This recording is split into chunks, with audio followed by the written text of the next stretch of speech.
네, 안녕하세요. 그 청년들과 함께하는 질문이 있어요 코너 그리고 오늘 이병태 교수님과 청년 두 명이 함께하게 됐는데 먼저 저희가 지난번과 같이 여러 질문들이 나왔는데 그중 몇 개 추려봤습니다.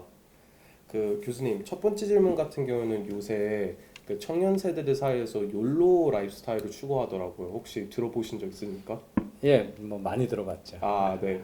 아시다시피 청년들이 하루하루 일과가 너무 팍팍하다 보니까 이제 당장 번 거 당장 쓰자. 지금 즐기지 않으면 언제 즐길까라는 마인드로 접근하시는 것 같은데 이런 소비 패턴 그리고 노업에 대한 대비책이 좀 미흡한 부분이 과연 바람직한지 좀 우려스럽기도 하거든요. 저 예, 자신도 청년이지만 예. 그래서 혹시 이런 부분에 대해서 좀 말씀 좀 듣고 싶습니다. 그러니까 그런 유행어가 있다는 거 하고 실제적으로 소비를 다 소득에 다 그때그때 다 쓰냐 그런 얘기 좀 다른 얘기겠죠, 네. 그죠? 예, 그래서 요로라는 거나 또는 이제 그 삶에 살아가면서 그때그때 행복을 미루지 않고 하는 소확행이라고 그러네. 그래서 그 같은 컨셉이죠, 그죠? 맞아요. 예, 그래서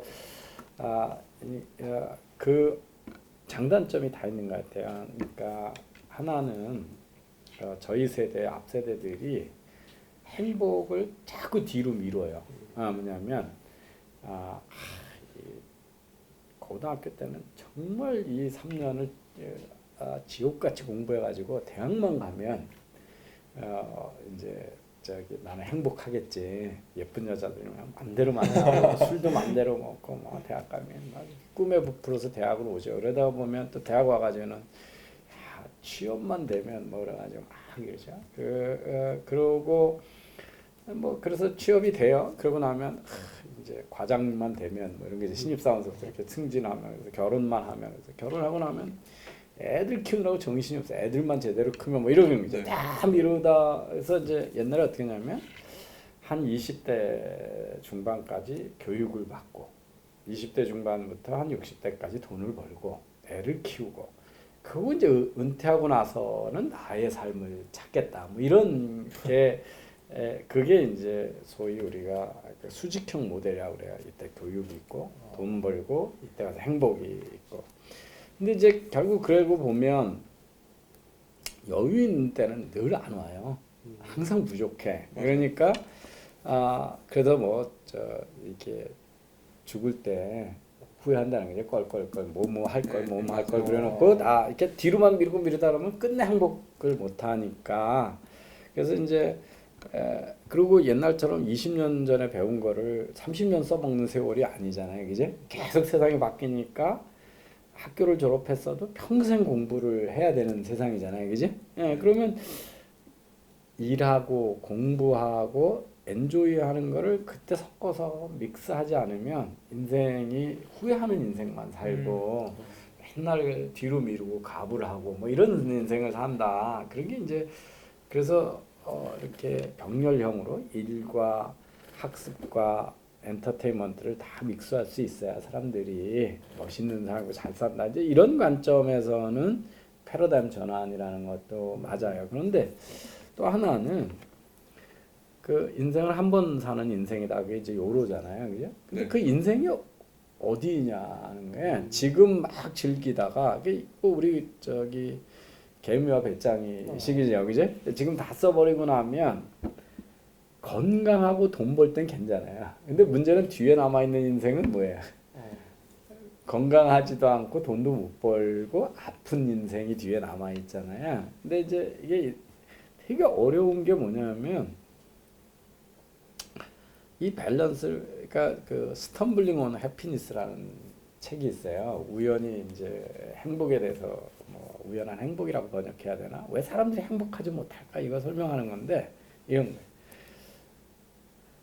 대학교 때는 왜 월요일 날이 중간고사였는데 불금 가서 즐기고 술 먹느라고 공부 안 해가지고 C를 받았을까?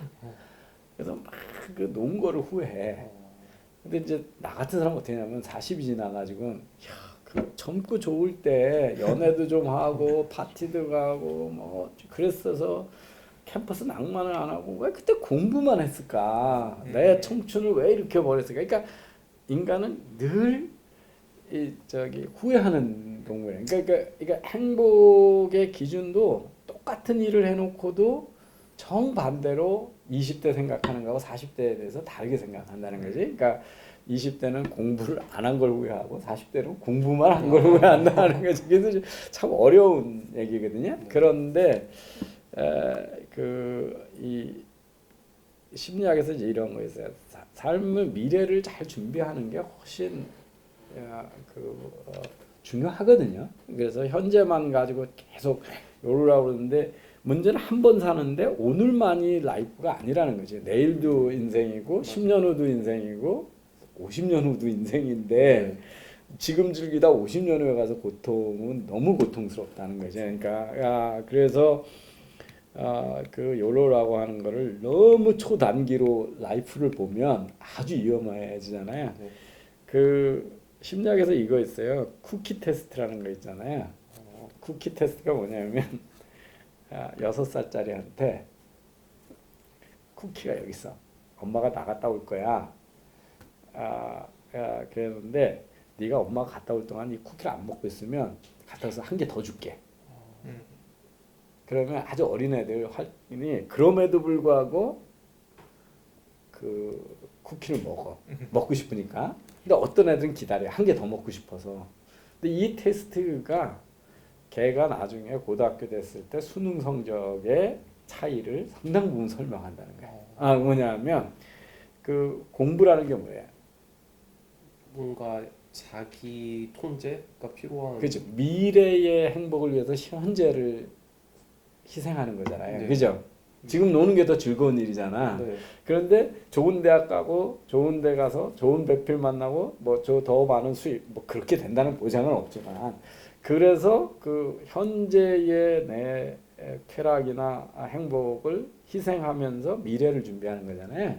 그러니까 이런 준비성 있는 게 타고나는 기질에도 이미 많이 있다는 거예요. 그래서 그게 이제 쿠키 테스트가 이제 미국에서는 SAT 성적의 몇 퍼센트를 이미 설명한다는 거거든요. 그러니까 보면 이 욜로를 하시는 거를 적당히 지금 스트레스 안 받고 행복하게 사는 건 맞는데 라이프가 오늘만이 아니라는 데 문제잖아요. 그죠? 미래를 위해서 얼마만큼을 투자를 할 거냐. 여기에 밸런스가 이제 어려운 거라서 이걸 정말 버는 대로 다 쓰고 나중엔 걱정 안 하겠다. 이거는 정말 위험한 삶이죠. 네.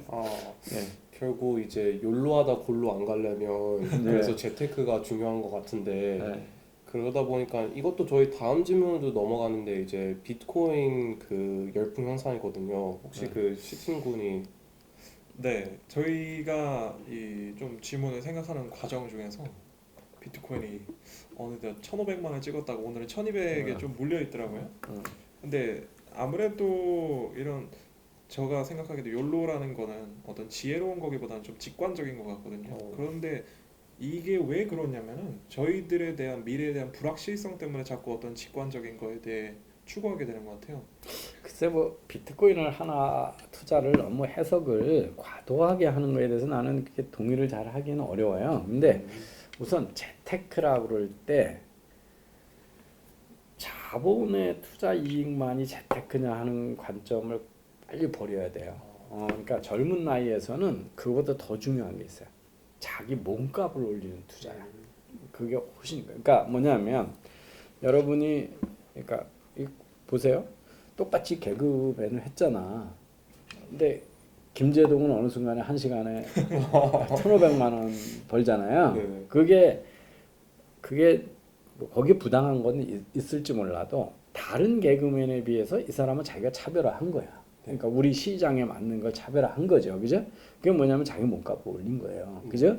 그래서 열심히 산다고 그러는데 자기 인건비가 싸면 큰 돈을 벌 수가 없잖아요. 그죠? 근데 자기 몸값을 올릴 수 있는 투자는 젊어서밖에 할 수가 없어요. 그러니까 뭐냐면 내가 돈 버는 방법이 육체노동을 해가지고 뭐 그것도 행복하게 사는 방법이긴 해요. 그죠? 택시 기사를 할 수 있고 우버 기사를 할 수도 있는데 전문가가 돼서 만약에 의사가 되고 파이낸셜 엔지니어가 되고 뭐 변호사가 되고 아니면 어떤 데서 뭐 유튜브에서 명성을 막 올리고 책으로 명성을 올려가지고 한 시간을 가서 얘기를 누구는 20만 원 받는데 누구는 2천만 원 받잖아요. 그러니까 뭐냐면 그게 몸값을 올리는 거거든요.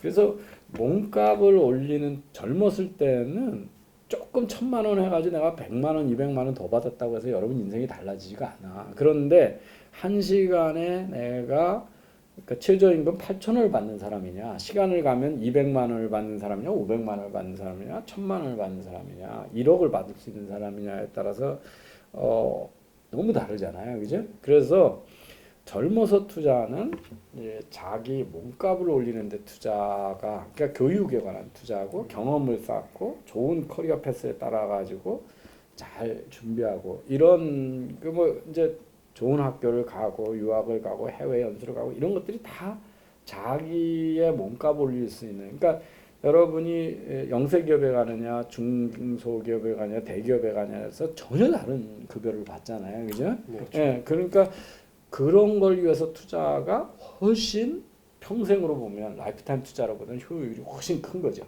예, 그죠? 그래서 그 다음에 그 제가 직장 다닐 때는 그냥 보통 예금을 넣어도 이자가 10%가 넘었었어요.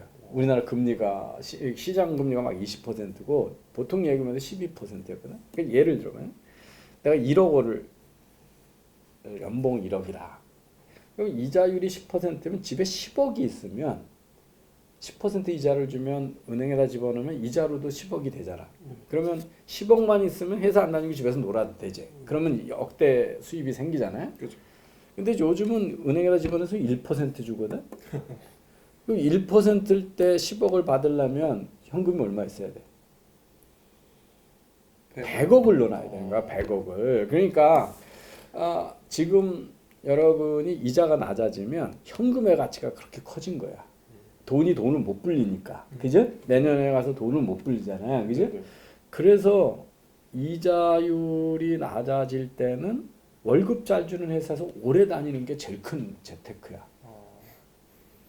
왜냐하면 우리가 여러분이 300만 원, 500만 원을 우습게 아는데 500만 원을 500만 원이라고 그래 이제 300만 원 그래봐야 연봉 4천만 원 안 되는 거잖아요, 그죠? 여러분 많다고 생각 안 할 거란 말이야. 왜 근데 400만 원을 이자로 받으려고 그러면 돈을 얼마를 집어넣어야 되냐는 거야, 그죠? 네. 그러니까 여러분 연봉 1억의 가치가 100억 자산의 가치가 돼버린 거예요, 지금 사회는. 근데 미국 같은 데 가면 은행 집어넣으면 이자가 없어. 예금을 해도 이자가 0.3%도 안 돼. 0.2% 아주 잘 주는 데서 0.2% 이렇게 돼요. 금리가 낮아지니까. 우리도 앞으로 계속 금리가 낮아지는 사회인 거야. 그 얘기는 현금의 가치가 엄청 큰 거야. 그러니까 고용주들은 어떻게 하냐면 사람을 잘 고용 안 하려고 그러는 거야. 왜냐하면 사람을 하나 고용하면 매달 더 많은 돈이 나가잖아. 이 사람이 연봉이 올라갈 거니까. 그런데 이자율이 낮다는 얘기는 사업을 해서 돈을 벌 수 있는 가능성이 많이 낮아지고 있다는 얘기거든요. 그러니까 수익성은 낮아지는데 나가는 돈은 엄청 중요한 돈이잖아요. 그래서 거꾸로 그 월급쟁이 입장에서 보면 그 월급이 엄청 가치가 높아지는 사회가 이제 저금리 사회거든요. 그래서 저금리가 되면 저고용으로 가고 그렇게 되면 이제 소비도 줄고 이런 현상이 이제 경제에서 나타나는데 그래서 우선 재테크를 젊어서 했을 때 뭐 일확천금을 해가지고 요행 있는 사람은 좋겠지. 근데 그런 사람들 중에 대부분 게 저기 복권 당선된 사람들 중에서 인생을 잘 사는 사람이 별로 없어요. 왜냐하면 쉽게 벌어 들어온 돈은 쉽게 쓰니까.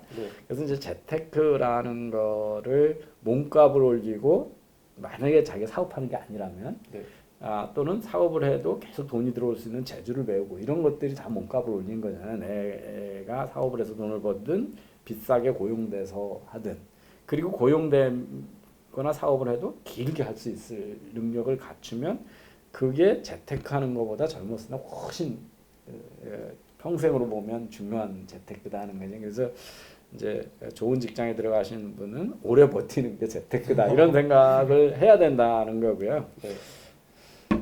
이제 근데 큰 부자들은 이게 언앤 인베스트라고 하는데 월급을 버는 걸 가지고 어떤 사람은 월급만 버는 사람이 있고 월급을 가지고 투자를 해서 돈을 훨씬 빨리 벌리는 사람들이 있잖아요. 그래서 여러분은 강남 아줌마를 우습게 하는데 내가 맨날 얘기하는 게 부자가 되려면 언앤 인베스트 벌어서 투자를 잘해야 되거든. 근데 남편이 돈을 많이 벌어와. 그럼 투자하러 다닐 시간이 없어.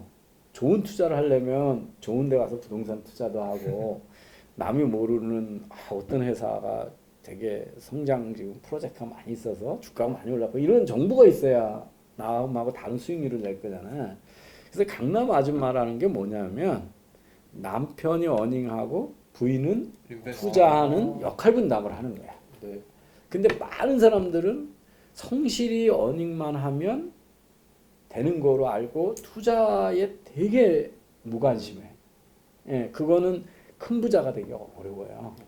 그래서 이 투자를 일찍 경험해 보는 건 좋다. 네. 근데 이제 비트코인 가지고 사람들이 많이 얘기를 하는데 사실은 생각보다 비트코인을 큰 금액을 투자한 사람들이 그렇게 많지가 않아요. 가격 변동이 심해가지고 뭐 물론 이제 막 한 해에 막 700% 올라가고 10배 올라가고 그러면 100만 원만 해도 막 1000만 원, 2천만 원이니까 큰 돈이고 1000만 원 했으면 1억이 되니까 몇 천만 원 했어도 몇 억이 되니까 몇 년 급여보다 더 많을 수도 있잖아요. 그런데 대부분은 그렇게 첫 번부터 자기 돈을 몇 천만 원 넣는 사람은 별로 없어요. 왜냐면 위험한 투자니까. 몇십만 원에서 돈이 갑자기 몇백만이 되면 몇백만 원을 다시 넣고 뭐 이런 거지. 네. 초기 자본을 그렇게 많이 넣는 사람은 의외보다 많지 않다. 두 번째는 왜 젊은이들이 하냐. 젊은이들이 딴 데서 돈 벌 기회가 없으니까 일확천금을 가서 자꾸 부정적으로 얘기하는데 그게 아니라 어른들은 이게 뭔지 몰라. 그래서 투자를 못한 거야. 그러니까 뭐냐면 젊은 세대는 다 리니지 하셨잖아. 네. 저 리니지요? 네, 리니지 안 했어요? 저희는 리니지. 게임 머니 같은 거 안 벌어봤어? 여기서 좀 세대 차이인 것 같습니다. 예. 저는 리니지 했습니다. 형님은 리니지 하셨어요. 뭐 했어요? 게임 머니 안 했어요? 게임 아이템 같은 거 수집 안 메이플 해봤어? 스토리 했죠. 아. 메이플 스토리로 거기는 아이템. 게임 머니가 있어? 네, 있습니다. 네. 네, 그래가지고 그 아이템베이 이런 데서 막 교환해서 현금화하지 않았어요? 네. 네. 그래서 벌써 2000년 때부터 우리나라 게임 산업이 전 세계에서 MMORPG니 이런 게임이 우리나라가 효시잖아. 그죠? 예. 그래서 지금 그때 10대들이 벌써 30살이 된 거거든. 맞습니다, 교수님. 네. 그렇잖아. 그래서 이미 그 세대들은 10대부터 게임 머니를 사이버 머니를 벌었던 거야. 그렇죠.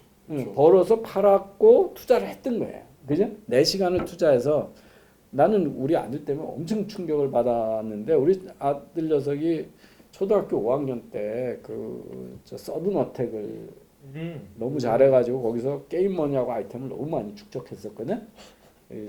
200만 중에 랭킹 5인가 뭐 그랬어요. 별 3개인가 뭐 그랬었는데 근데 이제 그 초등학교 5학년은 밖에 세상에는 돈 벌 기회 없잖아. 그렇죠. 근데 그 안에 가면 조금만 노동을 해도 막 한 달에 몇백만 원을 벌 수가 있는 거예요. 그죠? 예.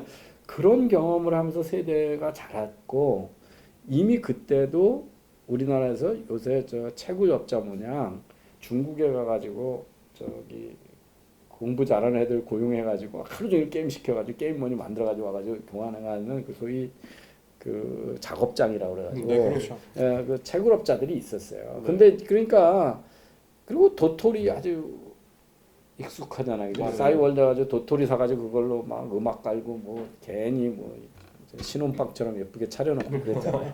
그러니까 이미 사이버머니에 익숙한 세대들인 거죠. 지금 네. 와서 30대. 그러니까 거부감이 없었던 거예요. 네. 그게 리니지에서 발행한 게임머니든 블록체인이 만든 비트코인은 다를 게 하나도 없어. 그죠? 돈 내가 시간을 줘서 게임에서 받느냐 돈 주고 샀는데 가격이 올라가서 아이템베이 가서 옛날에 그 교환해주는 사이트에 가면 다 현금으로 교환이 되고 그렇죠. 그랬으니까 그 구조가 똑같아. 그러니까 하나도 이상할 게 없잖아. 네. 그러니까 여러분 세대들은 그게 이제 그 사이버머니 소위 네이티브 원주민 세대고 이제 금융위원장 뭐 그 이런 분들은 백날 들어봐도 그게 뭔지가 안 되는 거야. 그러니까 본인들이 모르니까 헛소리를 막 한 거야. 그러니까 투자할 생각은 더더욱 안 되는 거지. 뭐. 네. 그러니까 유시민이 막 이상한 소리 하는 게 바다 이야기 사기하고 똑같다 뭐 이런 거잖아요, 그죠? 지가 아는 게 바다 이야기밖에 그렇죠. 없는 거예요. 잘못하게 그래서 그러니까. 이 위험한 투자하고 투기하고 뭐냐면 뭐 그게 위험도가 얼마냐까지 얘기하지만 무모해가지고 그래서 여러분 자연인 이런 거 산에 가서 사는 사람들 보면 다 옛날에 주식 투자했다 망해가지고 아 맞아요. 가정 파탄 데가 들어간 분들 많아요. 이런 건 투자 아니야. 뭐냐면 사업을 하든 투자를 하든 자기가 감내할 수 있는 리스크가 어디까지인가. 창업자들은 갬블러가 아니에요. 사실은 통계 보면 놀라운 게 뭐냐면 창업을 성공한 사람들은 복권도 안 사. 그리고 라스베가스에 가서 갬블링도 잘 안 해. 이 사람들이 즐긴 건 뭐냐면 자기가 캘큘레이트된 리스크 테이커야. 무모한 리스크 테이커가 아니고. 그러니까 뭐냐면 그러니까 이런 거야. 내가 창업을 해. 나 창업을 해서 경험을 쌓고 싶어. 내가 추여할 수 있는 돈은 우리 집 엄마 아빠한테 하고 뭐 친구가 가지고 2천만 원까지만 날려먹어도 괜찮다. 그 다음에 내가 지금까지 이 아이디어가 있는데 가서 설득하고 최선을 다해보지만 여기서 3년은 내가 버텨보겠다. 이게 내가 마지선이다. 이게 창업가의 정신이에요. 그러니까 뭐냐면 그래서 경험을 많이 하고 내가 그래서 실패를 했어도 나는 이걸 통해서 재무도 배웠고 전략도 배웠고 소비자들의 의도 배웠고 이걸 잘 정리해가지고 대기업 취업할 때 되면 2, 3년 경력하고 수많은 경험하고 시장을 경험하고 이런 것들은 다 좋게 생각을 하는데 그거 안 되는 거를 막 그 친구한테 보증수고 뭐 여기 가서 돈 받아가지고 40대 중반까지 안 되는 일을 자기 능력도 안 되는데 계속 끌고 가면 그때 가서 실패하고 나면 어떻게 되는 거예요? 어디 취업할 기회도 없고 그때 가서 다른 인생을 시작할 수도 없잖아요. 산으로 들어가는 거죠. 그러니까 산으로 가는 거죠. 아니면 자살하고 뭐 이런 거죠. 그러니까 그 투자도 야 내가 돈이 있으니까 뭐 투자가 안정된 투자도 있고 위험한 투자도 있잖아요. 그래서 그 내가 감내할 수 있는 그거 위험도를 계산하고 하는 게 투자지. 그냥 모아니면 도 막 이건 투자 아니죠. 이건 투기고 모험이잖아요, 그죠? 그런 건 그래서 뭐 아르바이트하고 용돈하고 조금 한 걸 가지고 내가 아는 기업에 주식 투자 조금 해보면 그 뭐 날리면 얼마 날리겠어요, 그죠? 그래서 비트코인도 뭐 게임기 사는 돈 중에 게임기 안 사고 한번 50만 원은 여기다 써보겠다. 그럼 내 인생에 아무런 데미지 없어. 그거 날라가가지고 50만 원이 10만 원이 되든 재수 좋아서 50만 원이 500만 원이 되든 그죠? 500만 원 되면 좋은 거고 50만 원이 뭐 10만 원 돼도 내 인생에 큰 데미지는 없잖아요, 그죠? 그래서 그런 태도를 가지고 일찍 해보는 거 그런 거 전혀 나쁘지 않은 것 같아요. 그다음에 작은 돈 버는 연습을 많이 해보시는 게 되게 좋아요. 그게 뭐냐면 뭐 G마켓 같은 데 오픈마켓에서 조그마한 거 물건을 사본다든지 하다못해 이사 갈 때 집안에 있는 중고 물품 같은 거를 번개나라 같은 데서 팔아 본다든지 뭐 이렇게 해가지고 그런 연습은 되게 중요하거든요. 그러니까 왜 미국 사람들이 창업을 잘하냐 그러면 사업을 아주 애들 때부터 가르쳐요. 그러니까 뭐냐면 엄마 아빠가 거러지 세일을 해. 거러지 세일은 뭐냐면 계절 바뀔 때 집에 안 쓰는 중고품 골동품 내놓고 동네 사람한테 파는 거거든. 더운 날인데 막 사람들이 와, 뭐 자전거도 중고 자전거, 옷, 가구 이런 거 사러 싸니까 사러 오잖아요. 옷도 뭐 우리는 야 저거 헤어진 거 남의 입던 옷으로 누가 입나 그러는데 뭐 50센트 1불에 다 팔아. 쓰레기 치우는 것도 훨씬 좋잖아. 돈이 생기니까. 그럼 옆에 6살짜리가 옆에다가 레모네이드 만들어서 25센트씩 팔아요. 근데 저녁에 엄마 아빠가 정산을 해. 너 이거 엄마 아빠가 산 레모네이드 가루 썼지? 우리 냉장고에서 얼음 썼지? 그거 보면 다 원재료는 누가 산 거야? 엄마 아빠가 산 거잖아. 네가 25센트 받은 거 중에 15센트는 원가고 10센트가 네 노력이니까 25불 벌었으면 네 부분 10불이고 어. 엄마 아빠한테 원가를 15불 내야 된다. 이렇게 정산을 해서 자기가 노력해서 번 거 많고 돈 버는 재미를 가리키고 부당한 수입이 아닌 거. 그래서 꽁돈을 잘 안 줘요. 그러니까 어릴 때부터 그런 걸 해와서 뭐 고등학교 때 되면 옆집 가가지고 잔디 깎아주고 그러면 그렇죠. 그 아빠가 산 모기 가지고 잔디 깎는 기계에다가 기름 넣어서 했잖아. 그러면 그 재료 그 기계값하고 기름값은 아빠한테 줘야 되는 거야. 네. 내 수고는 내가 한 거고. 그렇지만 자기 수고를 했는데 이제 그래서 옆집에 가서 이런 거지. 한번 깎을 때마다 20불을 동네 아저씨들한테 다 오더를 받아왔어. 근데 기계를 훨씬 더 좋은 거래 가지고 짧은 시간에 깎으면 여러 집을 할 수 있잖아. 그럼 돈이 점점 많아져. 그래서 그런 걸 통해서 생산성이 얼마나 중요하구나. 생산성이 중요하죠. 그 다음에 그 마케팅을 어떻게 잘해줘야 되나. 고객을 만족시켜 계속 시킬 거 아니야, 그죠? 네. 그러냐. 그러니까 저기 잔디 깎아줄 오더 주는 아저씨한테 어떻게 친절하게 얘기를 해야 되냐. 뭐 이런 거를 통해서 일찍부터 시장이 뭐고 돈 버는 게 어렵고 이런 걸 배우면 수입을 다변화하는 그런 거 하고요. 그 아까 이제 욜로와 투자의 그 소비를 할 때 부자가 되는 소비의 원칙이라는 게 있어요. 혹시 읽어보셨는지 모르겠는데 부자 아빠 가난한 아빠라는 책이 있거든요. 있죠. 네, 읽어봤습니다. 이게 뭐냐면 우리는 여러분이 가장 큰 권력을 향유하는 게 뭐냐면 사실은 돈 주고 물건 살 때야. 손님은 왕이라고 그러잖아. 네. 여러분이 얼마나 학교에서 구박을 받든 집에서 구박을 받든 돈을 가지고 가게 안에 가면 최고로 대접을 받잖아요. 네. 그죠? 그게 가장 쾌락을 느끼는 경험 중에 하나거든요. 그렇잖아요. 자기가 가장 대접을 받는 그렇죠. 자기가 갑이잖아. 그지? 네. 네, 권력이잖아. 살 때만. 그죠? 네. 그다음에 이제 인간은 기본적으로 옛날에는 소유할 수가 없으니까 음식이 있으면 무조건 먹고 봐서 축적을 해야 되잖아요. 그죠? 네. 그래서 이렇게 소비를 하고 싶은 충동이 무지하게 많은 동물이에요. 네. 그런데 똑같은 소비인데 그 기업에서 복식북이라고 하는 게 있거든요. 그래서 이제 차변 대변 이런 거 있잖아요. 그죠? 네. 근데 이제 이렇게 돈을 가지고 오피스텔을 산 거하고 자동차를 산 거를 딱 비교를 해보자고요. 네. 그래서 오피스텔을 잘 사면 남한테 렌트를 줘. 근데 고급 자동차를 사면 그러면 이 두 개 중에 나중에 물건을 똑같이 물건이잖아. 네. 현금을 주고 고정 자산을 산 거야. 이렇게 부동산이라는 오피스텔을 산 게 있고 고급 스포츠카를 샀어. 그래서 이 오픈카가 쫙 몰고 가면 또 금발 미녀가 옆에 탈지도 모르잖아. 그런데 이 두 물건을 소유하게 됨으로써 나중에 돈이 들어오는 자산이 있고 돈이 나가는 자산이 있어요. 네, 맞아요. 네. 오는 거예요. 오피스텔이 오피스는 돈이 들어오는 거고 물론 잘못 사면 이것도 큰일 납니다.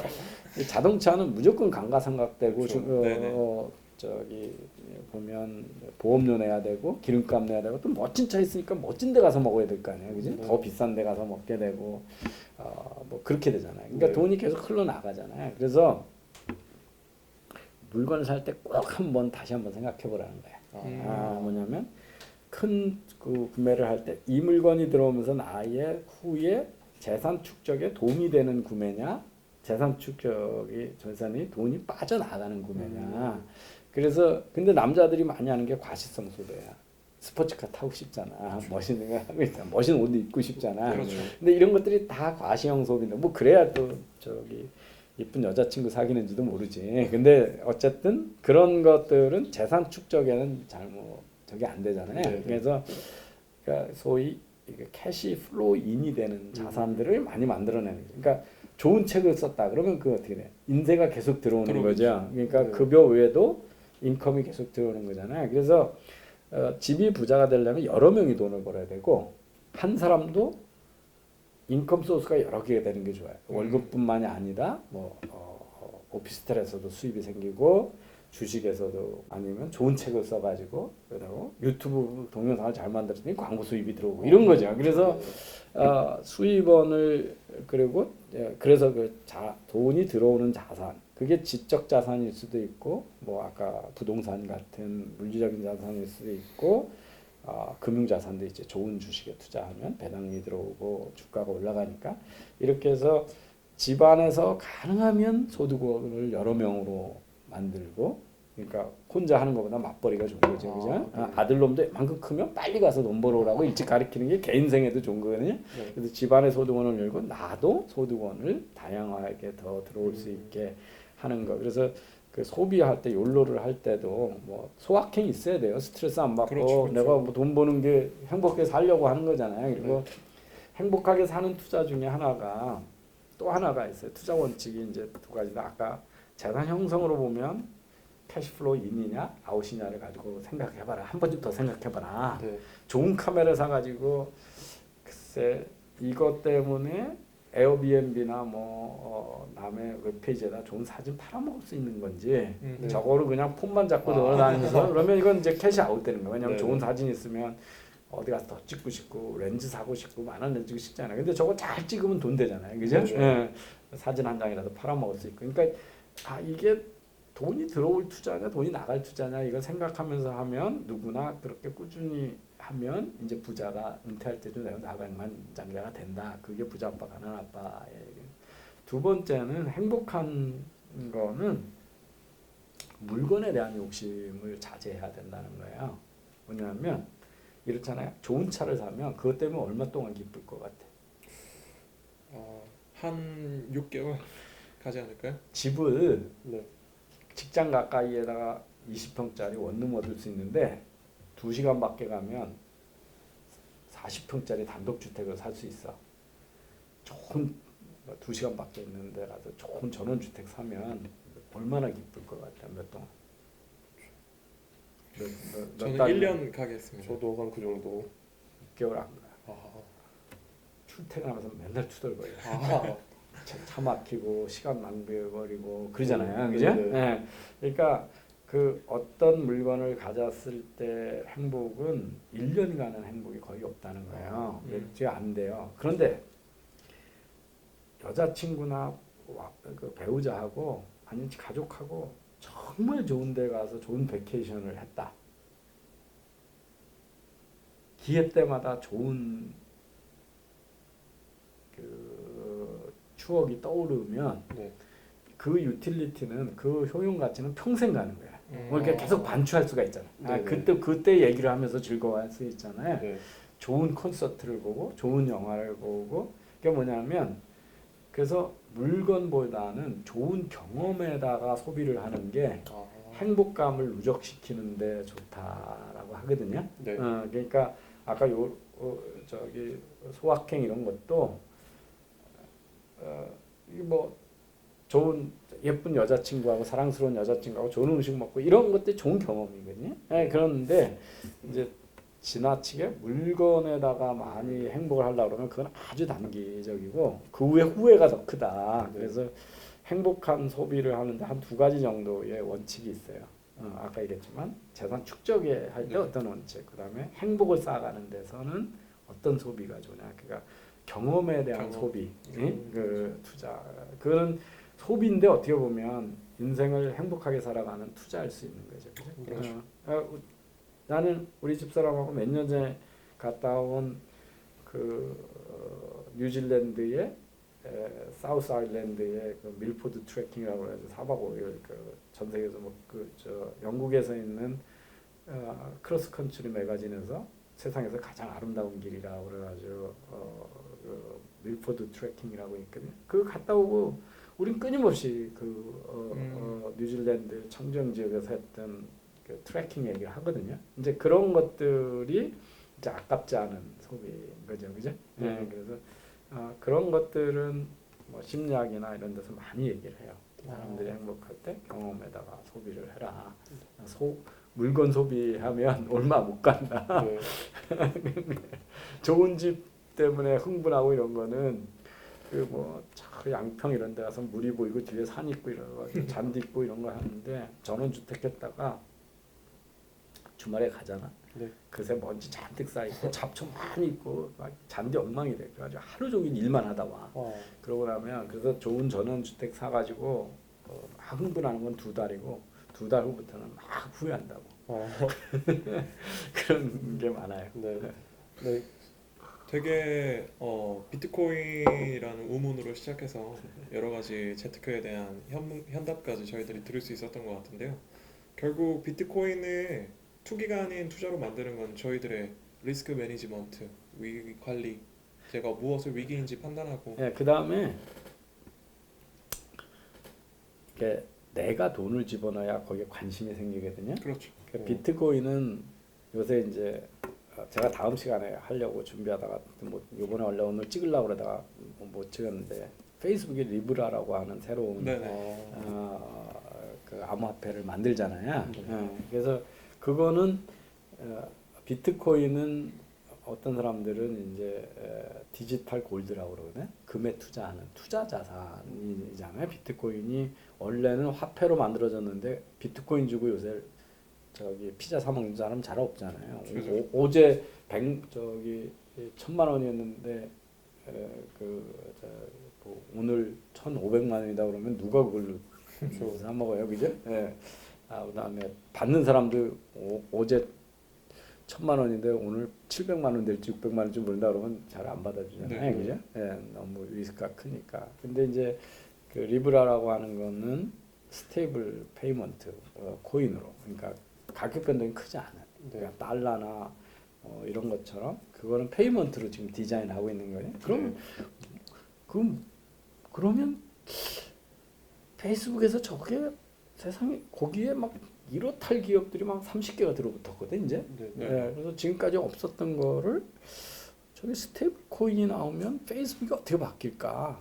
그보다 더 중요한 거는 야 거기를 내가 미리 그 공부를 해가지고 페이스북에서 어떻게 하면 돈을 나도 벌 수 있을까? 이런 생각을 해보는 게 좋잖아요. 네. 그러려면 투자를 하면 공부를 하게 돼 있어. 비트코인이 왜 가격이 변동되는지, 비트코인이 원래 약속했던 건 뭔데 왜 안 되는지.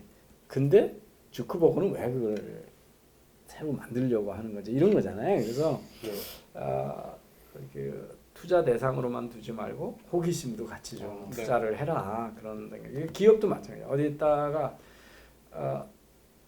그 미국에서 이제 이렇게 우리 애 키울 때 보면은 수학 영재반 이런 게 있어요. 초등학생들인데, 근데 걔들한테 수학에 아주 어린 애들한테 수학의 개념을 가르치려면 막 그 무빙 에버리지 이런 거 있어요. 어떤 게 불 마켓이고 어떤 게 베어 마켓이고 그러면 주가가 떨어지고 평균 주가가 어떻게 되고 평균이라는 게 어디서부터 어디까지 계속 바뀌잖아요. 무빙 에버리지 이런 컨셉을 애들이 주식 투자를 하면서 배울 수 있게끔 모의 주식 투자를 경진을 시켜요. 그게 초등학교 2학년 이럴 때 그거 시켜. 그러면 애들에게 이제 모의 그 가상의 머니를 1,000불씩 주잖아요. 그래서 투자를 시키고 나면 팀별로 야 어디다 주식해 가려면 첫 번에 투자하는 건 다 애들이 어떻게 하냐면 첫 번에는 다 지네가 아는 회사니까 맥도날드에다 다 집어넣어. 애들이 아는 게 그런 것밖에 없잖아. 맥도날드, 토이스토리, 토이자로스 이런데 지네가 좋아하던 지금 망해서 없어진 이런 데다 투자해.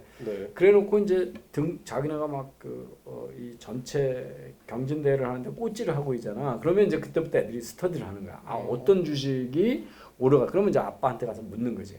어디다 투자하면 좋아요? 그 왜 투자하면 좋아요? 그러면 그 분야에 대한 공부도 하게 되고 거기서 컨셉을 배우게 되잖아요. 그래서 자기 돈이 들어가면 아무래도 공부를 열심히 하게 돼요. 그래서 비트코인이고 주식 투자하고 뭐 선물 투자하고 금에 대한 투자. 금도 여러분 부자들이 이렇게 괴짝으로 사는 줄 알죠? 은행에 가면 그람 단위로 사요. 그 금은 보지 않고 은행이 가지고 있고 그 다음에 그런 거를 새로운 핀텍에서 막 0.1g 단위로 팔고 이런 데가 있어요. 그러니까 금 투자를 10,000원어치도 할 수 있고 100,000원어치도 할 수 있고, 그러니까 마치 부자들이 금괴 쌓아놓고 맨날 이런 것만 보니까 금 투자가 안 되는 것 같지만 그런 걸 작은 금액으로 해보는 게 뭐가 나쁘겠어요, 그죠? 그렇죠.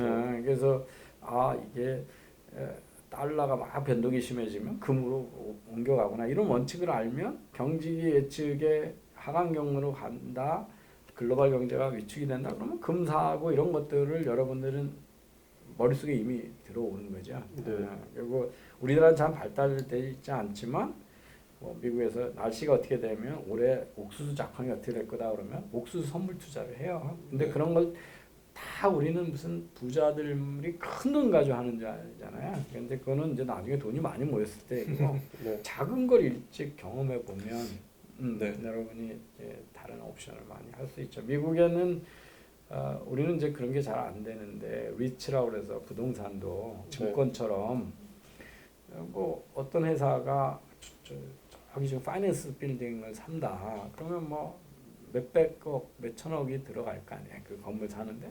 그렇죠. 그럼 내가 거기서 10만 원어치 증권을 살 수 있어. 10만 원어치만 사는 거야. 네. 우리가 주식 사듯이. 그게 이제 부동산 증권이거든요. 그러면 그 100억에 산 게 200억이 되면 10만 원, 20만 원 되는 거잖아. 아무 때나 그 증권에 또 거래가 되고. 그래서 그런 것들을 일찍부터 경험해보고 공부하고 이런 건 나쁘지 않아요. 네. 근데 지금은 젊어서는 제일 중요한 게 자기 몸값 올리는 투자다. 네, 잊지 마시고. 맞습니다. 너무 네. 여러. 그래서 저희 그 오늘 그 첫 번째 그 재테크라는 걸 테마로 해서 이제 뭐 욜로 현상이라든지 비트코인에 대해서 여러 가지 이야기를 나눴고 결국 교수님과의 이야기를 나눠보니까 청년들이 할 수 있는 최고의 투자는 자기 투자고 또 두 번째 우리가 창업가들에 대한 조금 좀 오해도 있다 대로 그분들은 생각보다 calculated risk taker다라는 걸 알고 있었습니다. 네, 앞으로 그 청년이 함께하는 교수님 질문 있으면 코너 많이 사랑해 주시고 그리고 저희는 더 좋은 질문들로 다음에 찾아뵙도록 하겠습니다. 감사합니다. 네, 감사합니다. 감사합니다.